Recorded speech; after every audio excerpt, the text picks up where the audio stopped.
नमस्कार, मैं doctor Anita Mathur, Babu Shobharam government arts college Alwar, department of geography. हम लोग बीए पार्ट थर्ड के लिए ज्योग्राफी के सब्जेक्ट की बात कर रहे थे, जिसमें हमने एशिया का भी ज़्यादा कोर्स कवर कर लिया है और उसका करीब करीब हमने 60% हमारा कोर्स पूरा हो चुका है और उन सब चीज़ों को हम डिटेल में कर चुके हैं। प्लस पीडीएफ आपको मैं भेज चुकी हूँ और असाइनमेंट्स भी आपको बताए हैं। अब हम कुछ दिन अपना कंसंट्रेट करेंगे इंडिया के पेपर पे, जो आपका सेकंड पेपर है। तो आज हम उसमें सबसे पहले बात करेंगे खनिज संसाधनों के बारे में। इसके पहले हम लोग एग्रीकल्चर, वेदर और ड्रेनेज पैटर्न, इन सब की बात कर चुके हैं और वो हम डिटेल में पढ़ भी चुके हैं। तो आज हम बात करेंगे यहाँ के खनिज संसाधन की। जब हमने एशिया के खनिज संसाधनों के बारे में पढ़ा था तो ये देखा था कि किस प्रकार से इनकी रचना होती है और किस प्रकार से ये वाली जो बेल्ट है ये रिच है सभी प्रकार के मिनरल्स में। वो बात हमने एशिया के रेफरेंस में की थी। आज हम इंडिया के रेफरेंस में बात कर रहे हैं। तो अगर हम भारत की बात करते हैं तो यहाँ पर जो जितना भी प्राकृतिक पदार्थ जो हम संसाधन, ये सारे जो रिसोर्सेज का हम प्राप्त करते हैं, ये इनके निर्माण का आधार क्या होता है, वो प्राकृतिक और रासायनिक दोनों प्रकार का होता है। ये किस प्रकार से, मैं रासायनिक भी आपको बात कर रही हूँ क्योंकि इनका निर्माण ज़मीन के भीतर होता है और जो स्थानीय तत्व होते हैं उनका जो रासायनिक मेल होता है या अंदर जो कॉम्पोजिशन होता है उसके द्वारा इन संसाधनों की रचना होती है। हम भूगर्भ सर्वेक्षण से हम इस बात का अंदाज़ा लगाते हैं कि अंदर किस प्रकार की चट्टानें हैं और उन चट्टानों में किस प्रकार के खनिज पाए जाते हैं। अगर हम भारत के रेफरेंस में बात करें तो हम ये देखते हैं कि यहाँ पर जो उत्तर का मैदान है वहाँ पे कंपैरेटिवली खनिज कम पाए जाते हैं। क्यों? इसका कारण क्या है? क्योंकि वहाँ पर जो शैलें हैं उन पे नदियों के द्वारा मिट्टी जमा कर दी गई है, बहुत गहरे तक ये मिट्टी जमा हो गई है और इस वजह से यहाँ पे बहुत अधिक खनिज पदार्थ हमारे अभी पकड़ में नहीं है। इसी तरह हिमालय के क्षेत्र में भी खनिजों की कमी है और उनको निकालना भी एक बड़ा अनइकोनॉमिक काम है, क्योंकि उसको निकालने के लिए हमें जितने रिसोर्सेज जुटाने पड़ेंगे उससे इसका कोई आर्थिक फ़ायदा हमें बहुत नहीं मिलेगा। परंतु अगर हम बात करते हैं प्रायद्वीपीय भारत की, दक्षिणी भारत की, तो ये जो क्षेत्र है ये क्या है, हम ये मानते हैं कि बहुत प्राचीन शैलों से बना हुआ है और ये रवेदार शैलों से बना हुआ है और इसीलिए यहाँ पर बहुत अच्छी मात्रा में लौह अयस्क, मैंगनीज़, अभ्रक, बॉक्साइट और चूना पत्थर है, डोलोमाइट है, संगमरमर है, इमारती पत्थर है, तांबा, सीसा, जस्ता, निकल, टंगस्टन, टिन और अनेक प्रकार की धातुएं भी यहाँ पर मिलती है। हम सबसे पहले आज बात करेंगे लौह अयस्क की। देखिए, ये एक ऐसा धातु है कि हमारी जो विकास यात्रा है उस विकास यात्रा में इसका बहुत बड़ा योगदान है। क्यों? क्योंकि ये आधुनिक युग का आधार ही हम इसको मान लें तो कोई बड़ी बात नहीं होगी, क्योंकि इसका मतलब इसका जो यूज़ हो रहा है वो हर प्रकार के इंडस्ट्रियल डेवलपमेंट में हो रहा है और इसी कारण लोहे को किसी भी देश के आर्थिक विकास का आधार माना जाता है, क्योंकि जो आधारभूत आवश्यकताएं पूरा करने के लिए ये लौह अयस्क जो है ये बहुत सहायता प्रदान करता है। चाहे हमें अलग अलग प्रकार की मशीनें बनानी हो, इंडस्ट्रीज़ बनानी हो, जलयान बनाने हो, कृषि यंत्र बनाने हो, ट्रांसपोर्टेशन के साधन बनाने हो, इन सभी का जो आधार होता है वो ये लोहा ही होता है। इसलिए इसकी अवेलेबिलिटी और इसकी कॉस्ट हमारे लिए सूटेबल होगी तो हमारे लिए आगे का काम करना थोड़ा आसान हो जाता है। फिर एक और स्पेशल बात क्या है कि ये कंपैरेटिवली सस्ता होता है, उपयोगी होता है, मजबूत, टिकाऊ और सबसे बड़ी बात एक और ये है कि हम इसको किसी भी आकृति में ढाल सकते हैं। हम इसको पिघलाकर किसी भी आकृति में ढाल सकते हैं। इसीलिए इसकी इम्पोर्टेंस और इसका यूज़ दिन बर दिन बढ़ते जा रहे हैं। एक और बात भी है कि लौह अयस्क खान से इसके साथ अन्य भी कई प्रकार के मिश्रित धातु भी निकलते हैं और उसे हम अशुद्ध लोहा भी कहते हैं। और बाद में हम क्या करते हैं, ये जो ओर होता है, ये जो मिश्रित पदार्थ होते हैं, इनको अलग करते हैं केमिकल साइकिल के द्वारा। इंडस्ट्रीज़ में इसको अलग किया जाता है और फिर लौह अयस्क का निर्माण किया जाता है। अब इसमें ये बात है कि इसकी क्वालिटी किस तरह से डिसाइड हो। इसकी कई सारी क्वालिटीज़ होती हैं और वो किस आधार पर डिसाइड होती हैं कि उसमें आयरन की मात्रा कितनी है। जैसे हम ये मानते हैं कि हमने अगर 10 किलो का एक पीस है या 100 किलो का एक पीस है, तो उसमें कितनी मात्रा में हमें लोहा प्राप्त होगा। जितनी अच्छी मात्रा में लोहा प्राप्त होगा वो उतनी अच्छी क्वालिटी का होगा। तो इस आधार पर हम इसकी वैरायटीज़ को डिवाइड करते हैं। तो इस क्रम में हम सबसे पहले बात करेंगे मैग्नेटाइट की। हम सबसे पहले इसकी बात क्यों कर रहे हैं, क्योंकि ये सबसे सुपीरियर क्वालिटी का लोहा माना जाता है और इसी कारण इसमें लौह अंश अधिक होने के कारण इसका कलर ब्लैक होता है और लगभग इसमें 60% आयरन होता है। 40% अन्य अशुद्धियाँ होती हैं जिसको हम बाहर निकाल देते हैं और 60% इसमें आयरन होता है। और ये मैग्नेटाइट काले रंग का एक चुंबकीय लौह ऑक्साइड होता है और ये आग्नेय चट्टानों में सर्वाधिक पाया जाता है। क्यों पाया जाता है आग्नेय चट्टानों में? क्योंकि ये लावा निर्मित चट्टानें होती हैं और ये पदार्थ जो होता है ये भूगर्भ से निकलता है और लावे के रूप में पृथ्वी पर फैला है और उसी के द्वारा जो चट्टानों का निर्माण हुआ है उसमें इस प्रकार का लोहा पाया जाता है। तो भारत में धारवाड़ कोडप्पा युगीन चट्टानें जो हैं उसमें इस प्रकार का लोहा पाया जाता है और इसके साथ जो मिश्रित धातुएं मिलती है उसमें टिटेनियम, वेरिडियम, क्रोमियम और मैंगनीज ये मिश्रित रूप से पाई जाती है। फिर हम इसको रिफाइन करके और लोहे को अलग कर लेते हैं, इन धातुओं को अलग कर लेते हैं। और इसके अतिरिक्त अगर हम ये बात करें कि ये जो लौह अयस्क है इसके भंडार भी अच्छी मात्रा में पाए जाते हैं। लगभग हम ये मानते हैं कि झारखंड, तमिलनाडु में जो एरिया है, तमिलनाडु में सेलम स्टील की बात करेंगे, तिरुचिरापल्ली की बात करेंगे, बाबा बुदन की पहाड़ियाँ हैं, कर्नाटक में शिमोगा और धारवाड़ है।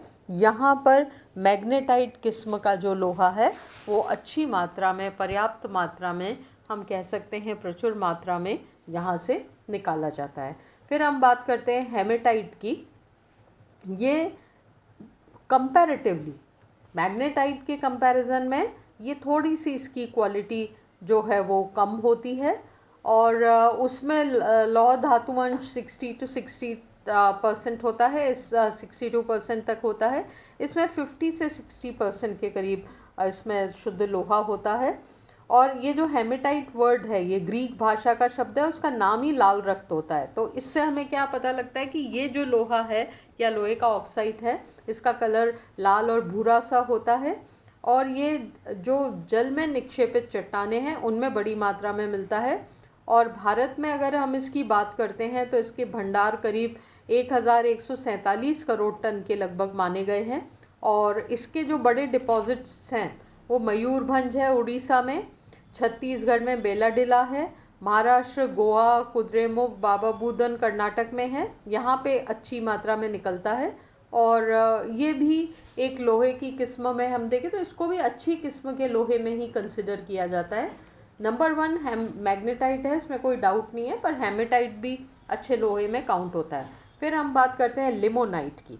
ये कंपैरेटिवली मध्यम दर्जे का लोहा अयस्क होता है और इसका कलर जो है थोड़ा पीलेपन पे होता है। इसमें अगर धातु की, शुद्ध धातु की बात करते हैं तो लगभग उसकी मात्रा 50% तक ही पाई जाती है और इसका निर्माण ऑक्सीजन, जल और लोहे के मिश्रण से होता है, इसीलिए इसका कलर जो है वो येलो सा होता है। और वेस्ट बंगाल में जो रानीगंज की खदानें हैं वहाँ पर ये परतदार चट्टानों में पाया जाता है। फिर हम बात करते हैं सिडेराइट की। यह जो है ये और भी इंफीरियर क्वालिटी का लोहा होता है और इसमें 10 से 40% करीब लौह अंश पाया जाता है। और इस लौह धातु का निर्माण जो है वो लौह और कार्बन के मिश्रण से होता है, इसलिए इसे आयरन कार्बोनेट के नाम से भी पुकारा जाता है और ये इसे हम भूरा लोहा भी कहते हैं। फिर आता है लेटेराइट किस्म का लोहा, जो कि सबसे ही घटिया किस्म का पाया जाता है, इसमें माना जाता है। इसमें लौह का अंश बहुत कम होता है और इसका निर्माण लोहा और एल्यूमिनियम के मिश्रण से होता है, इसलिए इसका रंग भूरा सा होता है और इसका उत्पादन भी बहुत कम मात्रा में होता है, बहुत इकोनॉमिक भी नहीं होता इसका उत्पादन करना, तो इसका उत्पादन बहुत ही कम होता है। हम एक अनुमान के आधार पर ये मान सकते हैं कि विश्व का लगभग 20% लोहा भारत में है, इसके भंडार हैं या इसको निकाला जा रहा है।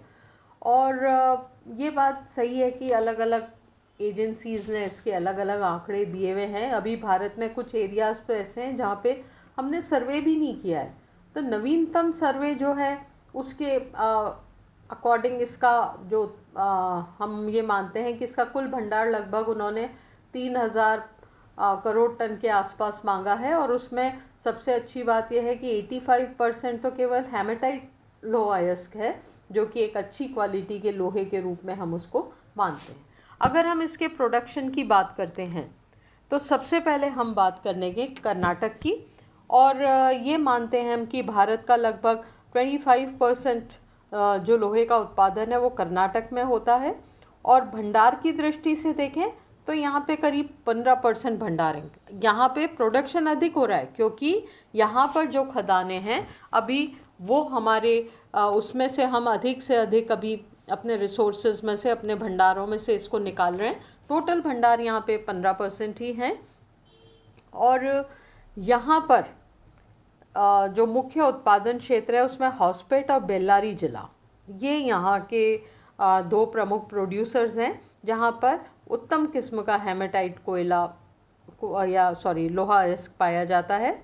और हॉस्पेट में कुल भंडार का लगभग 127 करोड़ टन का हमने अनुमान लगाया है कि यहाँ पर इतने इसका अनुमान भंडार होगा। चिकमगलूर जो है वो भी एक बहुत इम्पॉर्टेंट ज़िला है लोहे उत्पादन के लिए, जिसमें बाबा बुदन की जो पहाड़ियाँ हैं वो उसमें बहुत सारा लौह अयस्क जो है, अधिकतर लौह अयस्क जो है वो क्वार्ट्जाइट मैग्नेटाइट श्रेणी का पाया जाता है। कुद्रेमुख में जो कि मैंगलोर से के आसपास है, वहाँ पे भी बड़ी मात्रा में इसका उत्पादन होता है। इसके अतिरिक्त चित्रदुर्ग, शिमोगा, ठुमकुर, ये वो ज़िले हैं जहाँ पर अच्छी मात्रा में लोहा उत्पादन होता है। तो ये अगर हम भारत में उत्पादन की दृष्टि से देखें तो कर्नाटक जो है वो नंबर 1 पे है। फिर हम बात करते हैं उड़ीसा की। यहाँ पर भी अच्छा जो लोहा है, उत्तम श्रेणी का लोहा अयस्क यहाँ पे पाया जाता है और भारत के कुल भंडार का लगभग 30% यहाँ पर है। और उत्पादन की दृष्टि से ये सेकंड नंबर पे आता है, कर्नाटक के बाद आता है। और देश का लगभग 22% लोहा अयस्क यहाँ पे निकाला जाता है। और हमने जब ज्योग्राफी पढ़ना शुरू किया था तब से ही हमने मयूरभंज का नाम सुना हुआ है, तो यहाँ पर जो मुख्य उत्पादक जिला है वो मयूरभंज है। और यहाँ पर जो ये गुरु महिसानी, सुलेपात और बादाम पहाड़ी क्षेत्र है, वहाँ से बड़ी मात्रा में यहाँ से लोहा निकाला जाता है। और यहाँ पर जो सुलेपात वाला एरिया है उससे धातु अंश जो उसमें शुद्ध धातु अंश 67% तक होता है। मयूरभंज के एरिया में 63%, बादाम पहाड़ में 56% लगभग माना जाता है। इसी के साथ साथ सुंदरगढ़ जिले का बोनाइट श्रेणी भी एक बोनाईगढ़ श्रेणी है, वो भी एक अच्छा उत्पादक क्षेत्र है। यहाँ बरसाना, कंडाधार पहाड़, कोटुरा, मालनगोली क्षेत्र जो हैं यहाँ से भी लोहा निकाला जाता है। क्योंझर ज़िले में बांसपानी, ठकुरानी, कुरुबंद और कुरुबुरु खाने जो हैं यहाँ से लोहा निकाला जाता है। और इसमें जो कुरुबुरु की खान है वो उसमें अच्छा मैकेनाइज सिस्टम है, काफ़ी उन्होंने यंत्रों का प्रयोग करके ह्यूमन लेबर की जगह हमने मैकेनिकल सिस्टम वहाँ पे अच्छा डेवलप कर रखा है। और इसके अतिरिक्त अमरकोट, तमका पहाड़ी क्षेत्र, धेनकनाल जो है, गंजाम है, संबलपुर क्षेत्र जो है, ये उड़ीसा से लगता हुआ, यहाँ पर भी लौह अयस्क जो है वो अच्छी मात्रा में मिलता है। और उड़ीसा में उत्पादित लौह सघन, ये जो यहाँ पे मिलने वाला लोहा है ये बहुत सघन, कठोर और भूरे रंग का हेमेटाइट लोहा मिलता है। और उसका उपयोग जो है वो राउरकेला में, जमशेदपुर, बोकारो और दुर्गापुर में जो स्टील प्लांट्स हैं वहाँ पे किया जाता है। पर अगर उत्पादन की दृष्टि से देखें तो उड़ीसा सेकंड नंबर पे है, फर्स्ट नंबर पे कर्नाटक है। परंतु अगर भंडार की दृष्टि से देखें तो यहाँ पर ज़्यादा अच्छे, कर्नाटक के कंपैरिजन में ज़्यादा रिच यहाँ पे हमारे भंडार हैं जिनका हम भविष्य में उपयोग करेंगे। फिर हम बात करते हैं छत्तीसगढ़ की। ये तीसरा प्रमुख जिला है। यहाँ पर हेमेटाइट किस्म का लोहा पाया जाता है। लगभग 20% यहाँ उत्पादित होता है। और यहाँ पे बेलाडीला और रावघाट प्रमुख उत्पादक क्षेत्र हैं, और जो कि राष्ट्रीय खनन निगम, विकास निगम जो है उसके अंतर्गत आते हैं। और इसका अधिकांश भाग विशाखापट्टनम जो बंदरगाह है, पोर्ट है, वहाँ से जापान को भेज दिया जाता है। बहुत बड़ी मात्रा में यहाँ से जापान को लौह अयस्क भेजा जाता है। और बेलाडीला खान की सबसे बड़ी जो खासियत है कि ये भी बिल्कुल मैकेनाइज्ड खान है। यहाँ पे भी ह्यूमन लेबर की जगह मशीनों का प्रयोग ज़्यादा किया जाता है। और बस्तर के बाद यहाँ पे दुर्ग जो है वो एक बहुत बड़ा उत्पादक है। धल्ली, राजहरा पहाड़ियों में भी पर्याप्त भंडार हैं। रायगढ़, बिलासपुर, मंडाला, बालाघाट, सरगुजा, ये जो हैं ये प्रमुख छत्तीसगढ़ के उत्पादक जिले हैं। फिर हम बात करते हैं गोवा की। हम ये मानते हैं कि भारत के उत्पादन का 18% लोहा गोवा में होता है, और ये हम इसे 4th नंबर पे मानते हैं। अगर आप गोवा जाएंगे तो आपको दूर से ही वो पहाड़ियाँ नज़र आएंगी जो कंपैरेटिवली आपको रेडिश सा जिसका रंग लगता है, और दूर से ही आपको ये पता लग जाएगा कि ये इसका कंपोजिशन किस प्रकार का है, और अच्छी मात्रा में वहाँ से लोहा निकाला जाता है। ये जो गोवा का उत्तरी क्षेत्र है वहाँ पिरना, अदो, पाले, अनेड़ा से न्यूक्लियम ओडेन क्षेत्र जो है वहाँ कुदनेम और सुरत और सिरिगोआ, पिछोलिया और लालडा जो क्षेत्र है वहाँ पर बड़ी मात्रा में लोहों का उत्पादन होता है। इसके अतिरिक्त कुछ मात्रा में मध्य और दक्षिण गोवा में भी कुछ मात्रा में ही जो इसका प्रोडक्शन होता है। मार्मागोआ और ये जो पोर्ट है यहाँ से जापान और ईरान लोहा अयस्क को भेजा जाता है। फिर हम बात करेंगे झारखंड की। तो झारखंड में लगभग 15% का उत्पादन होता है, और कुल भंडार का 25% यहाँ पर है। यहाँ के जो मेन जो इसके प्रोड्यूसर्स हैं उसमें साहिबगंज, धनबाद, हज़ारीबाग, गिरिडीह, देवगढ़, गुंचिया, रांची, ये सारे उत्पादन आते हैं। महाराष्ट्र की बात करते हैं तो महाराष्ट्र में रत्नागिरी, सावंतवाड़ी, गुड्डूर, वेंगुर्ला आदि जो हैं ये प्रमुख उत्पादन है। आंध्र प्रदेश में कृष्णा, कुर्नूल, गंटूर, कोडप्पा, अनंतपुर, खम्मार, नेल्लोर, ये यहाँ के प्रमुख उत्पादक क्षेत्र हैं। तमिलनाडु में कजाई मलाई, चित्तेरी, गोडू मलाई, किल्ली मलाई क्षेत्र जो ये नीलगिरी पर्वत क्षेत्र में आते हैं। तीर्थ मलाई, ये सेलम का जो एरिया है वो प्रमुख उत्पादक है, और इसका सेलम स्टील्स अपने आप में एक बहुत बड़ी स्टील यूनिट है जहाँ पे इस रॉ मटेरियल का प्रयोग किया जाता है। कोयम्बटूर, मदुराई, तिरुनेलवेली, रामनाथपुरम भी ऐसे ज़िले हैं जहाँ पर लोह के भंडार पाए जाते हैं, लोहा अयस्क के, परंतु कंपैरेटिवली इसकी क्वालिटी जो है वो अच्छी नहीं होती है, इकोनॉमिक नहीं होता यहाँ से बहुत लोहा निकालना। राजस्थान में रहते हैं हम। राजस्थान की बात करें तो यहाँ पर बहुत कम इसका प्रोडक्शन है, बहुत छोटा ये उत्पादक राज्य है, परंतु यहाँ पे हेमेटाइट टाइप का लोहा मिलता है जो अभ्रक मिश्रित होता है, जिसको अलग किया जाता है। उदयपुर, जयपुर, अलवर, बूंदी, सीकर, भीलवाड़ा में इसके अच्छे भंडार हैं। हरियाणा में महेंद्रगढ़, पश्चिमी बंगाल में दार्जिलिंग, वर्धमान, वीरभूमि, हिमाचल प्रदेश में कांगड़ा मंडी, उत्तराखंड में गढ़वाल, अल्मोड़ा, नैनीताल, और उत्तर प्रदेश में सोनपुर, मिर्ज़ापुर, इवन कश्मीर में भी हम उधमपुर में भी इसके भंडार हैं। अभी बहुत हम उसका कमर्शियल उत्पादन नहीं कर रहे हैं। गुजरात में नवानगर, पोरबंदर, जूनागढ़, बड़ौदा, खंडेश्वर ये इसके प्रमुख उत्पादक हैं। तो भारत में जो इसका अच्छा भंडार है। और वर्तमान समय में अगर हम विश्व व्यापार की बात करते हैं तो इसको नंबर 5 पे रखते हैं हम निर्यात की श्रेणी में। और यहाँ से जो लौह अयस्क का निर्यात किया जाता है Japan, Iran, Romania, Poland, Italy, Germany, ये प्रमुख इसके वो देश हैं जो यहाँ से लौह अयस्क मंगाते हैं। और जापान नंबर 1 पे है क्योंकि यहाँ के टोटल निर्यात का 60% हम जापान को ही भेजते हैं। और उसके बाद स्थान आता है ईरान का। अगर हम निर्यात की बात करें तो अधिकांश निर्यात विशाखापट्टनम, पारादीप, मार्गोआ और मैंगलोर इन बंदरगाहों से किया जाता है। तो हम ये देखते हैं कि भारत में इसके अच्छे भंडार हैं और हम धीरे धीरे इसका उत्पादन बढ़ा सकते हैं क्योंकि हमारे यहाँ पे इसके भंडार अधिक हैं और इस उद्योग का भविष्य जो है वो उज्जवल है।